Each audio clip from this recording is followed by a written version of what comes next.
परम वंदनीय माँ शारदे, आदरणीय अतिथि महोदय एवं सभी आगंतुक महानुभाव, सर्वप्रथम मैं अश्विनी कुमार सभी को विवेकानंद जयंती की हार्दिक बधाई देता हूँ, शुभकामनाएं देता हूँ तथा मैं चाहूँगा कि हम सभी लोग स्वामी विवेकानंद जी के विचारों का चिंतन करें, अध्ययन करें और उन्हें अधिक से अधिक अपने जीवन में उतारने का भरसक प्रयास करें।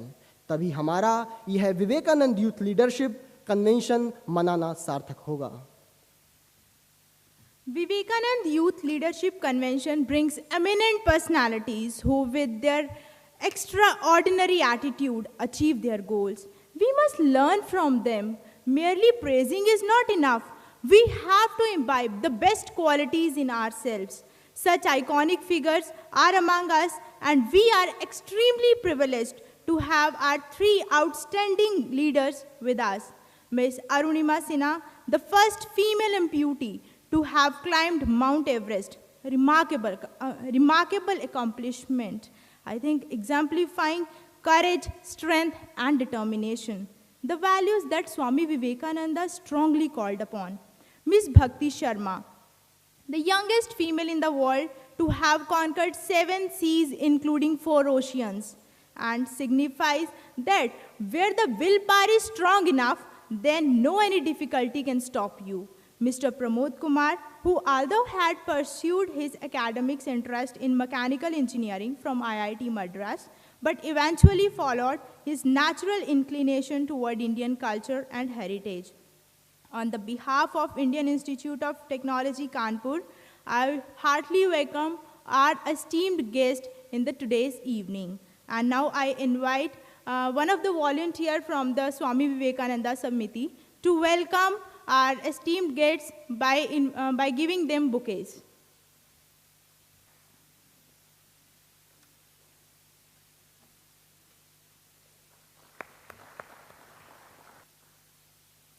Now, to begin today's evening of National Youth Day, we have Mr. Pramod Kumar, who did his bachelor's in mechanical engineering from IIT Madras in 2000. He was the founding member of Vivekananda Study Circle at IIT Madras.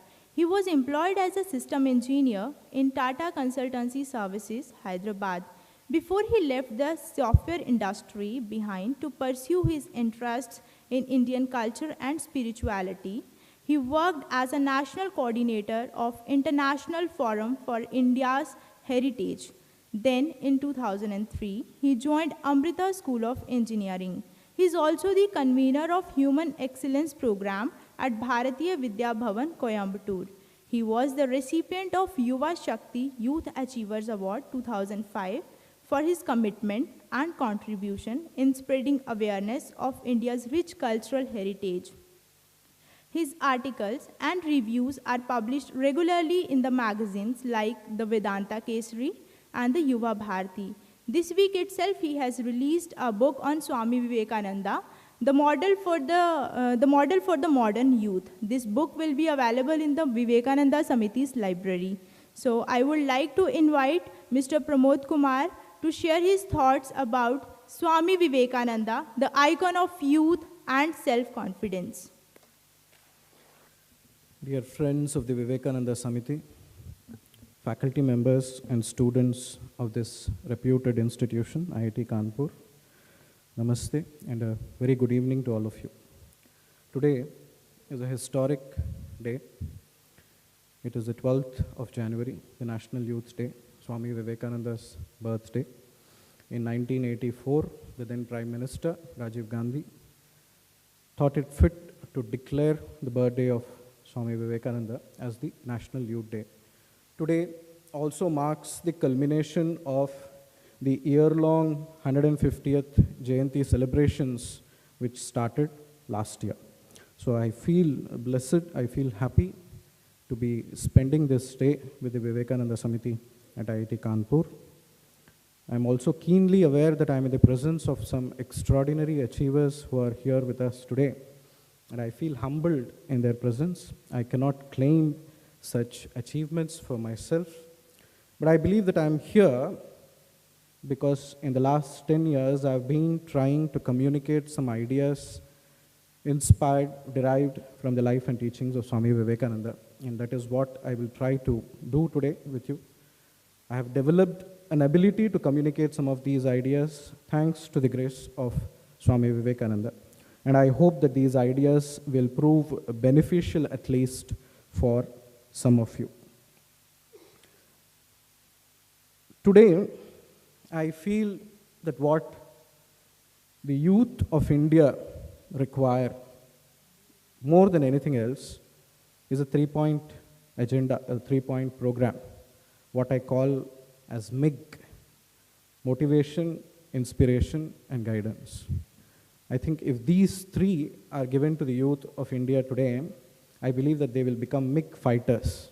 They will not crash like the MiG planes, but they will become fighters, whom I call as the MiG fighters. Largely, I find in the last 10 years of my interaction with the youth that they are seeking motivation, they are seeking inspiration, and they are seeking guidance. At some point of time or the other, in fact, every human being in his or her life requires a push, especially when we hit a rough patch. When we are going through a rough patch in our lives, we look for a spark of inspiration, we look for some motivation, and we look for some guidance. Where do we look for this guidance? Where do we get this inspiration from? Where do we get this motivation from? It has to be from other individuals. It has to be from individuals who are living, or it has to be from icons like Swami Vivekananda, who may not be living, but whose presence continues to be felt even after their passing away. This is a unique phenomenon which you find with this personality, this extraordinary phenomenon called Swami Vivekananda, that nearly 150 years after his birth and 112 years after his passing away, a person who lived a very short span of life, less than 40 years, just 39 years in fact, has had such a tremendous impact on the psyche of humanity itself, and particularly on Indian society and nation. As time passes, in fact, we have an adage in English which says, out of sight, out of mind. When a person goes out of sight, he also goes out of our mind. His influence goes on declining with time. But the extraordinary situation we find, the phenomenon we find with Swami Vivekananda, is that as time passes, his influences has been growing day by day. It has been spreading all over the world. This year, in fact, the United Nations celebrated this 150th Jayanti celebrations of Swami Vivekananda. So what is it in his personality, in his life, that attracts people to him? Why is it that youth feel, at least some of them, continue to feel inspired by the life and teachings of Swami Vivekananda? This is the question that I will try to answer in a nutshell today. In fact, I myself was inspired by him, and my story is very small, but I still thought the story will be relevant to you because you're all students like I was when I joined the IIT Madras. And I was looking for answers away from home, experiencing a culture shock, as many of you perhaps would have done, will do, and homesick, and also passing through an existential crisis. A lot of youngsters, in fact, pass through an existential crisis sometimes in their lives, questioning the very meaning of existence itself. At such times, I find that the education system in India today, or the teachers around them, do not seem to provide the kind of, as I said, motivation, inspiration, and guidance that they require. It is at such times that icons like Swami Vivekananda or institutions like this Vivekananda Samiti come to their aid. Something similar happened to me. There was a Marathi Mandal. There is still a Marathi Mandal at the IIT Madras. Every year they celebrate the Ganesh Utsav with great pomp. And that year, I remember it was 1996, they had conducted an essay writing competition in which I happened to participate. And they gave me a small book of Swami Vivekananda. It is published even today by the Ramakrishna Mission. It is called Vivekananda, His Call to the Nation. So I happened to get a copy of this book. And just reading this small booklet containing the condensed life and teachings of Swami Vivekananda had a great impact on me. Many of those answers to that existential crisis that I was passing through, I was able to find those answers through the life and teachings of Swami Vivekananda. In fact, this small booklet continues to inspire many people, some of them very extraordinary people. I'm sure many of you have heard the story of this soldier called Kishan Baburao Hazare, who is today called as Anna Hazare. It is in fact the same book, Vivekananda, His Call to the Nation, which inspired him to become what he has become, an icon of the anti-corruption struggle in India. For the sake of those who do not know, his story goes like this, that he was a soldier in the Indian Army. He fought against Bangladesh in the 1971 war. The regiment in which he was came under heavy artillery fire from the Pakistani side, and it seems all his colleagues died instantly in the firing. He took a bullet to his forehead. He was seriously injured. He woke up in the hospital several days later, and he was told that all his friends, his colleagues, had died. He was the only one left alive. So this question came to bother him very deeply as to why is it that I am alive while all my friends are dead? Is life and death a matter of chance? Is it merely a matter of luck? This questioning, it seems, became very intense, and he went into a depression. He withdrew from the army, and he almost became suicidal. He went to the Delhi railway station with the intention of committing suicide, but he received a telegram from home that the marriage of his elder sister had just been fixed. So he felt that if he committed suicide, his sister's marriage would be affected, so he decided against it. When he was coming back from the Delhi railway station, his eye fell on this booklet. On the platform, there was a bookstall selling some books of Swamiji. This Vivekananda, His Call to the Nation, attracted his attention. He started reading it, and then he says that one particular teaching of Swami Vivekananda inspired him a lot. It is a letter which Swamiji wrote to the Prince of Mysore when he was in America. Swamiji writes in this letter, "My dear Prince, life is short, the vanities of this world are transient. They alone live who live for others, the rest are more dead than alive." So Kishan Baburao Hazare says when he read this, he found the purpose to his life. He felt that he was leading a selfish life all these years, and he decided to dedicate his life for the service of his countrymen. He went back to Ralegaon Siddhi, and we know the rest is history. We know what he has become today. It is this aspect of Swami Vivekananda's personality which is very, very magical, which is tremendous in its impact. We find that people who come into contact with him even accidentally, either with his life, with his teachings, after his passing away, seem to get transformed into something extraordinary in their own lives. And this you find amongst a diversity of people in India today, all over the world today. I will give you perhaps a few examples to drive the point home.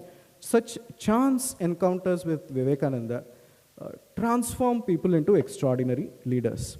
It is said that before he was called as Vivekananda, Swami Vivekananda was traveling under the disguise of the name called Sachidananda. As a young monk, he was traveling the length and breadth of this land, and he was going to Pune. He was traveling on a train to Pune. It is said that Balagangadhar Tilak, one of the key icons of the entire freedom struggle, also happened to be traveling on the same train. Now, some disciples, some admirers of this young monk called Sachidananda went to Balagangadhar Tilak and told him that, "Sir, there is a great monk, a man of great austerity, of great character, who is on this train, and he is visiting Pune. We wanted to know if you would like to invite him to your house. Would you like to be his host?" So it is said that Balagangadhar Tilak accepted this request. He hosted Swami Vivekananda in Pune. Initially, he said, "I will host him for 3 days." But he was so impressed by the personality of this young monk, it seems the interaction lasted for nearly 15 days. Later on, when Swami Vivekananda went to the Parliament of Religions at Chicago, and he delivered that famous address, and he became world famous, it is said that he received a letter from Balagangadhar Tilak asking him whether he was the same person who was traveled on the train and who had stayed with him. And Swamiji replied to him saying, "Yes, I am the same person who was called Sachidananda earlier." Now, what did this interaction produce? One, Tilak became, as I said, one of the great pioneers of the nationalist movement. Second is what we call as the Gita Rahasya. This great treatise on Karma Yoga, which Balagangadhar Tilak produced, was born of this 15 days interaction with Swami Vivekananda. So here is another example of how Swami Vivekananda transformed a great nationalist leader. In fact, he inspired the entire generation of freedom fighters in India. It would not be an exaggeration to say that India's freedom struggle would not have gathered momentum without the presence of Swami Vivekananda. Subhash Chandra Bose, for example, is said to have declared that I would have been sitting as a monk at the feet of Swami Vivekananda if I had not joined the freedom struggle. It is well known that Subhash Chandra Bose had intentions of renouncing the world, of becoming a monk in the Ramakrishna order, and then he was guided to become what he was. He became a revolutionary. A second example of how an encounter with Swami Vivekananda gave India another great revolutionary leader called Subhash Chandra Bose. Recently, the West Bengal government declassified certain documents which the British had kept under great secrecy. These were documents of containing information of espionage on these revolutionary freedom fighters like Aurobindo Ghosh, etc. The British spies used to spy on the Indian revolutionaries who were fighting against them, and these documents were declassified recently. One of the interesting facts which I read in these documents is this, that when the revolutionaries used to conduct meetings, secret meetings, they would hold secret meetings to plan their activities against the British and to recruit new youngsters into their groups. How would they conduct these meetings in secrecy? This was what the British spies were trying to study. How do you gain entry into these secret meetings? What makes you eligible to join these secret meetings? So the British spies report in these documents, these were telegrams, secret messages sent to the British authorities. The spies report that in most of the cases, the password used for gaining entry into the meetings of the revolutionaries was Vivekananda. The name of Vivekananda itself had become synonymous with the struggle against the British. And in fact, wherever the British raided these secret meetings of the revolutionaries, they used to confiscate the literature which was used to train these revolutionaries to fight against the British. They found that they would always inevitably find two types of literature with these revolutionaries. One was the Bhagavad Gita. The second was the lectures of Swami Vivekananda, particularly a series of lectures which are today published as lectures from Colombo to Almora. So Swamiji's life teachings had become the inspiration, had become the spark which ignited the entire freedom struggle. No less a person than Mahatma Gandhi said that I have read Swami Vivekananda and my love for the country has become a millionfold after reading him. So these are a few examples I wanted to give you about the freedom struggle. And as I said, the entire freedom struggle, it is not an exaggeration to say that the freedom struggle would not have gained momentum had it not been for the inspiration that Swami Vivekananda provided. Why I'm saying this is that I'm concerned about a certain trend amongst the Indian youth today, or the influence on the Indian youth today. What is this? That these real-life heroes who inspired our freedom struggle, or who laid the foundations of India. Now, as I said, they inspired a whole generation. These were the real-life heroes who impacted the minds of the youth of the country at that point of time. Now, who are the people impacting the minds of the youth of the country today? What is concerning to me is that I find that the media has projected certain real icons, real-life heroes, as I call them. And these real-life heroes are occupying excessively, I feel, misappropriating the mind space of the youth in public today. Now, please don't misunderstand my criticism. Criticism, I feel, at least constructive criticism, should help us to rethink and reform. It helps us in purifying certain negative influences on our mind. So please accept my criticism, examine my criticism in this angle. My criticism is not meant for creating a controversy. So when I say that real-life icons are dominating the youth's mind space today, I'm sure that most of us agree. An average youngster today, the amount of money and time that you spend in adoring and admiring these real-life heroes every week, I need not tell you, you are all aware of it. The question is, can these real-life heroes provide us with that motivation and inspiration and guidance which the youth require today? A Bollywood actor who promotes Gandhigiri in his movies, who's serving a jail sentence for possessing an AK-47 rifle, can such hypocrisy set an example to us in real life? Can they give us the motivation and the inspiration and the guidance that we require? The problem is that these real-life icons have relegated real-life icons like Arunima Sinha, Bhakti Sharma, and a host of them to the background. They do not get the recognition that they deserve, the front page recognition that they deserve in the media today, because these real-life icons have displaced them from the public mind. And he said, for the next 50 years, if you want India to grow, if you want India to prosper, make India your only God. That was the mantra that he gave to the freedom fighters of that time. Perhaps it is time for us to reinterpret that mantra a little for the modern youth today. And I would say, let us dethrone these real-life gods who have filled our mind. The media is supplying us with this negativity 24/7, and I think it is high time that we dethrone these real-life gods and replace them with some real-life gods if we want that motivation, inspiration, and guidance to take us into the right direction.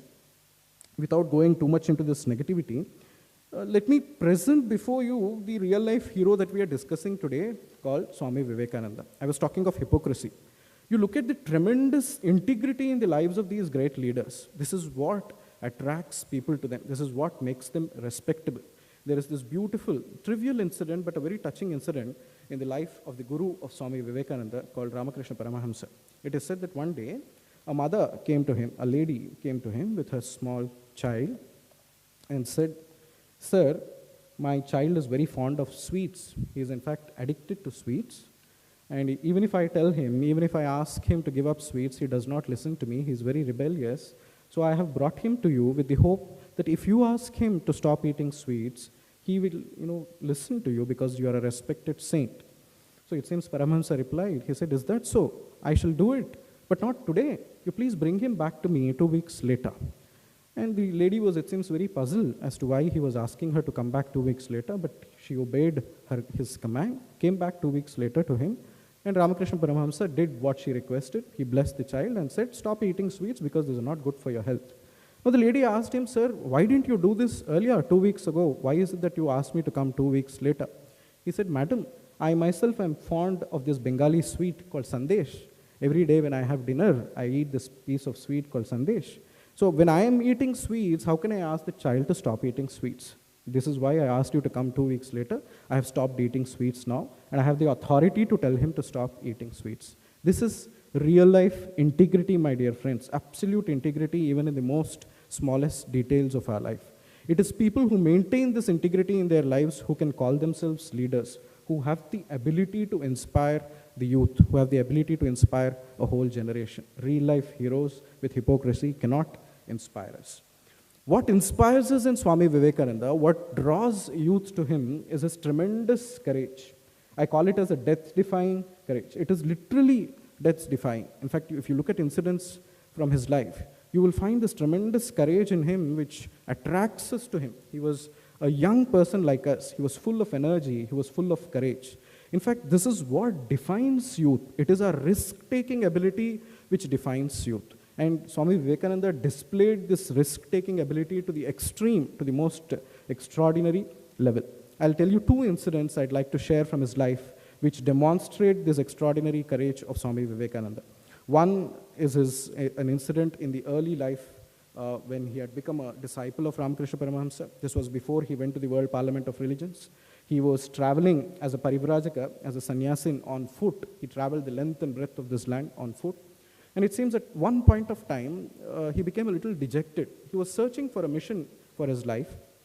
He felt that his guru had left behind a very specific task for him, but he did not have clarity on what that task was. He went on searching for it. He could not get clear answers, and he felt that his life was going waste. So it is said that he went deep inside a forest, and he found that there was an old tigress with her cubs there, and it was almost in terminal condition. It was unable to hunt. It was very weak. And he decided to give his body to this tiger. He thought, anyway, my life is a waste. Let me give up this useless life, this useless body. Let me become food for this old tigress so that she can feed her cubs. And a miracle happened. The story goes that the tiger did not attack him. It just walked away with its cubs, leaving behind a legacy that we all cherish today called Swami Vivekananda. The second is a similar incident which happens later. After the World Parliament of Religions, we all know that Swami Vivekananda went on a second voyage to the West, especially to England. He made a band of committed disciples in England where he used to take classes on the Vedanta. One of them was a famous person called Sister Nivedita, Margaret Noble, an Irish patriot, who was transformed by coming into contact with him, and she became more Indian than many of us. So this band of disciples, it seems, one day were taking a stroll in a park in England, in London, after the Vedanta class in the evening. And when they were strolling in the park, there was a bull tied to one end of the park. Suddenly, this bull got enraged and broke its chains, broke its rope, and started charging towards them. Now, seeing the bull charging towards them, it seems most of Swamiji's disciples panicked and they ran helter-skelter. They jumped over the fence and ran away. But there was one old lady in the group, and she was unable to run away. She could only walk very slowly. She was limping. Now, imagine what Swami Vivekananda would do in this situation. Now, imagine what your six-pack heroes, real-life heroes, will do in this situation. Put them in front of the bull, and you will see that 99% of them will perhaps run away, as some of the disciples did. Swami Vivekananda, it seems, went and stood between the bull and that old lady. The bull came charging towards him, stared at him for a minute. Just about a feet away from him, it stopped. Once again, a miracle happened. It looked into his eyes, stared at him for a moment, and just walked away. It did not hit him. It did not gore him as was expected, but it just walked away. Now, this old lady, it seems, went and asked a question to Swamiji. She was thinking, now when this bull was charging at him, what was Swamiji thinking? And it was a mischievous question. She went and asked, Swamiji, do you feel the fear of death like all of us do? Did you also experience the fear of death as we do? What were you thinking? Tell me honestly, Swamiji, what were you thinking when the bull was charging at you? And it seems without blinking an eyelid, here came a spontaneous reply from Swami Vivekananda. He said, Madam, I was not thinking of death.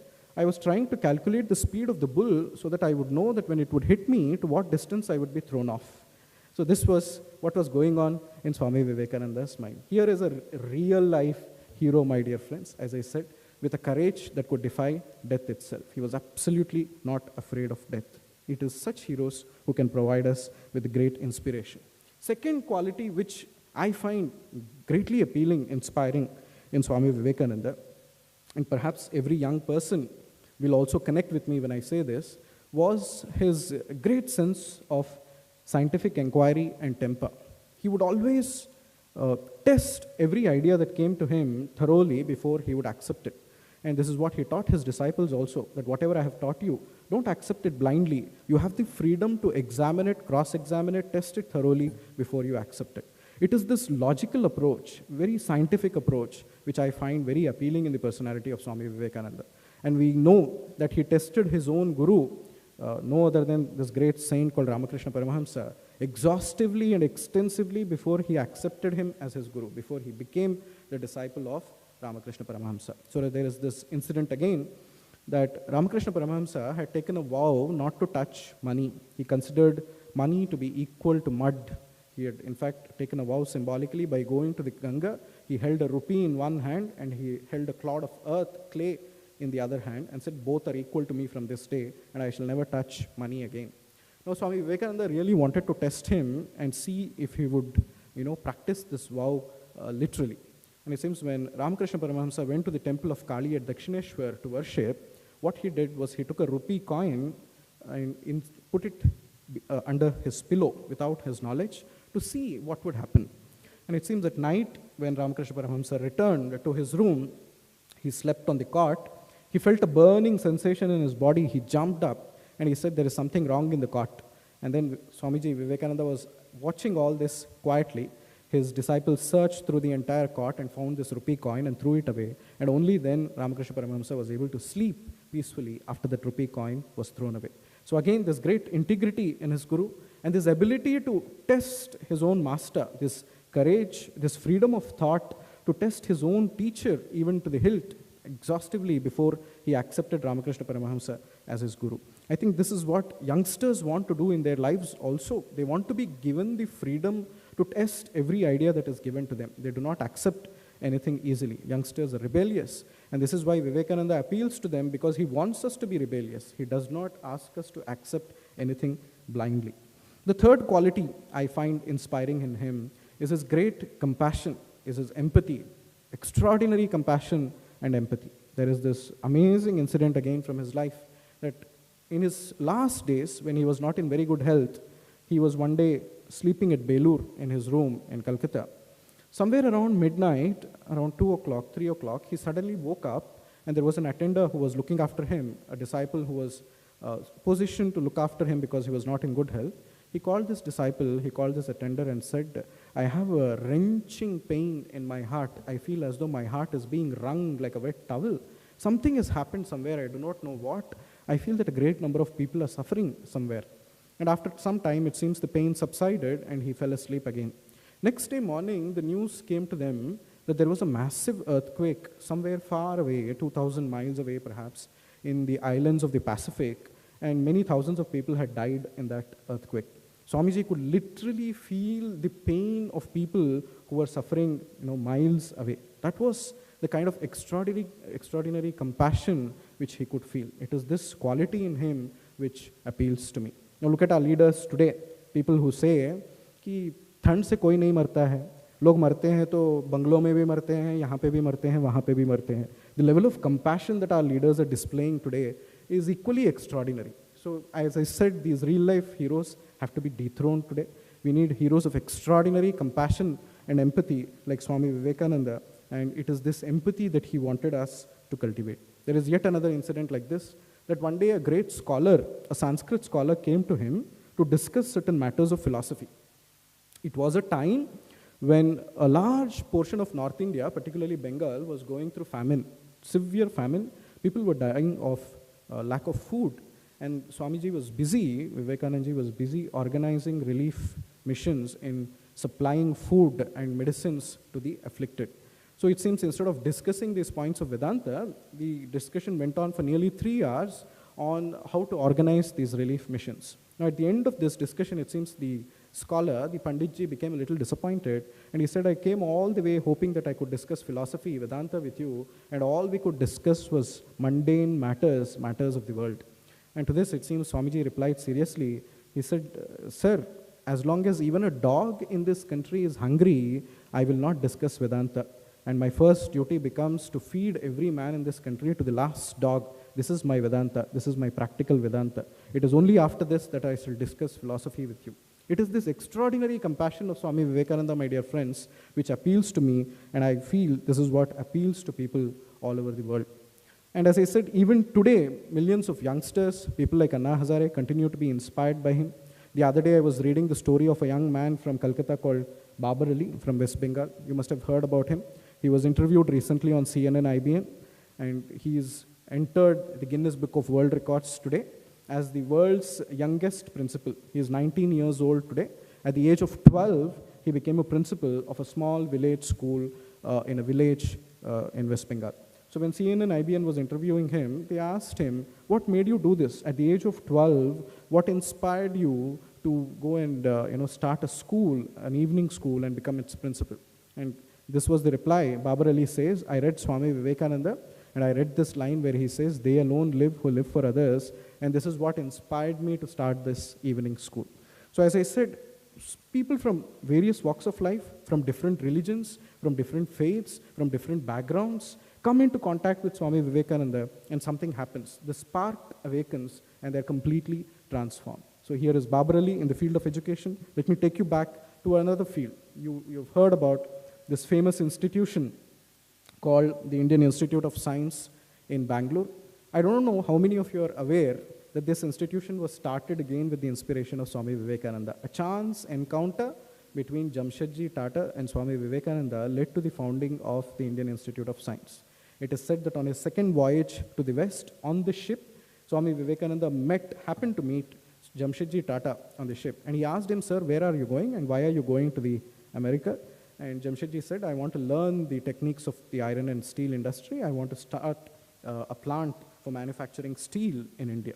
So Swamiji told him, he said, it's all right, it is very good what you're doing, but I have a dream. And the dream is, he said that I went to Japan on his first voyage to the West before going to Chicago. Swamiji had visited Japan, and he was impressed by the progress that Japan had made in the fields of science and technology.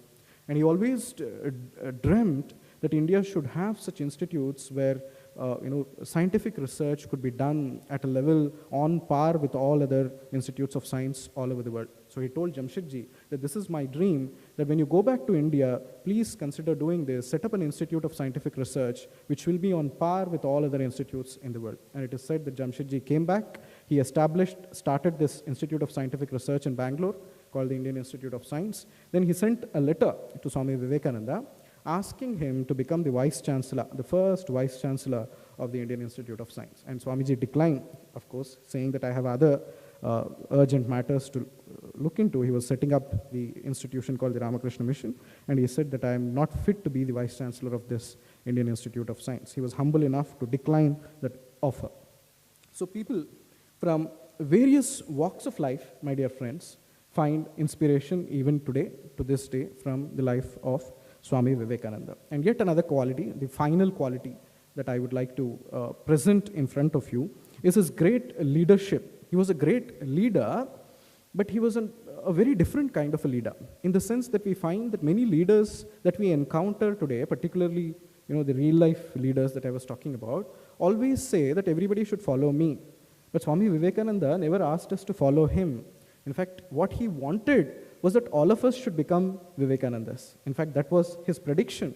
He would say that there will come a time in India where in every street there will be a Vivekananda. That was his dream. He wanted every young man in India to become a Vivekananda, not simply to imitate a Vivekananda. Now, there is a difference. Please understand. It is when he says that he wants us to become Vivekanandas, he wants us to be original in our own style of thinking or in our expression of our own talents. He does not expect us to imitate him. In fact, in his last days, when he would talk of his own passing away, he was planning his own passing away. Disciples would often come and ask him, why do you talk about your passing away? And the reply that would come from him, he would say, I am like a banyan tree. I am a huge tree, and if I continue to linger on here, it will hinder smaller trees from growing.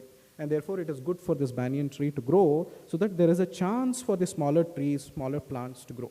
This is the true sign of leadership, my dear friends, that a true leader plans for the time when he is not around. He grooms the next generation to become leaders. He inspires leadership qualities in the next generation. He does not expect others to follow him. It is this extraordinary quality in Swami Vivekananda which appeals to me, and I hope that it will also appeal to you also, that he wanted us to become Vivekanandas. He wanted us to be original in our own ways. Finally, the message that I would like to give you today. There was yet another great freedom fighter who was inspired by him, called Aurobindo Ghosh. Through Aurobindo Ghosh, who went to Pondicherry and settled in Pondicherry, another leader was inspired called Subramania Bharati. Subramania Bharati was the icon of freedom struggle in Tamil Nadu. Subramania Bharati in turn was also inspired by Sister Nivedita. There's a beautiful incident in the life of Aurobindo Ghosh that one day he was sitting in Pondicherry, he was doing yoga sadhana, and it seems at one point of time in the sadhana, he felt stuck. The practice that he was doing was not delivering results as he wanted it to, and he was stuck. He did not know what to do. And it seems there was a Naga sadhu living in Pondicherry, a wandering monk who was living there. Suddenly, this monk made an appearance one day when Aurobindo Ghosh and Subramania Bharati were sitting together, having a cup of tea, chatting over a cup of tea. This Naga sadhu appeared suddenly.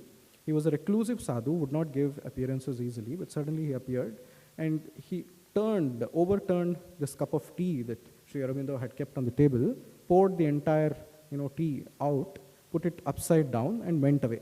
So Subramania Bharati, it seems, was puzzled. He asked Aurobindo Ghosh, what did he just do? What does he mean by that? And Aurobindo Ghosh said, he's asking me to empty my cup. He's asking me to empty the cup of my mind. He wants me to start afresh. He has understood why I have been stuck in this sadhana. And that is perhaps a small thing that all of us need to do in this momentous occasion on this historic day of the 151st birthday of Swami Vivekananda. Can we do this? Can we empty the cup of our minds, empty it of negativity that has been filled into it, as I said, by negative influences around us, and restart, thinking on new lines, fresh lines, and brilliant lines which Swami Vivekananda has given us. If we can do this, the change that all of us have been aspiring to in the fields, whether it is of politics or if it is of society or education, I am sure that those dreams will materialize.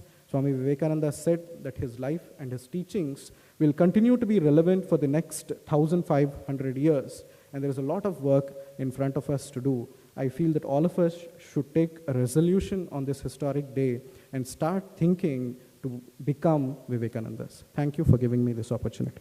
Namaste.